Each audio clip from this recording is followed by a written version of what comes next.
So I was 17 years old when I arrived in the US without anyone, any members of my family, so to speak.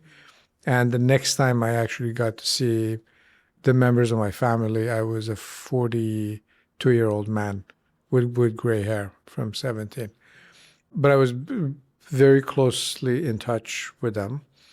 Those of my friends who actually stayed ended up actually going to participating in the Iran-Iraq war. Many people that I know perished as a result of the skirmishes between Iran and Iraq that essentially took about 1 million lives, by the way. For me, America was a respite.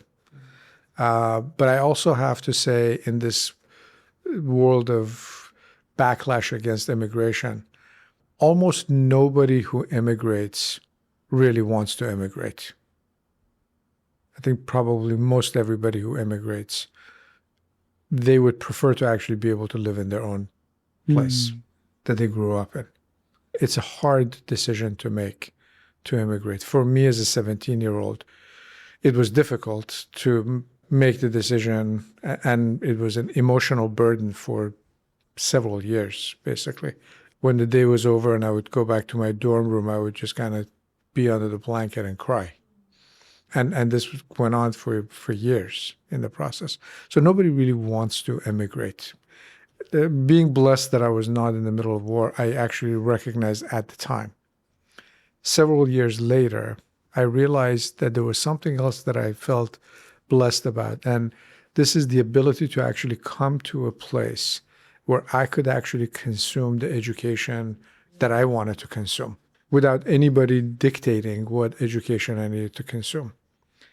Coming from a place where education is fed into you. And if you don't consume that education that's actually fed into you, there are horrible consequences for it.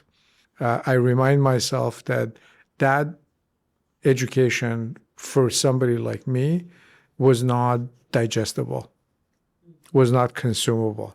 So I was just like keeping my mouth closed and not letting any of it get into me. When I came to the US and I was able to actually have 100% freedom of studying what I wanted to study, then for me, education was the biggest gift. I was basically swimming in it, devouring it, if you will.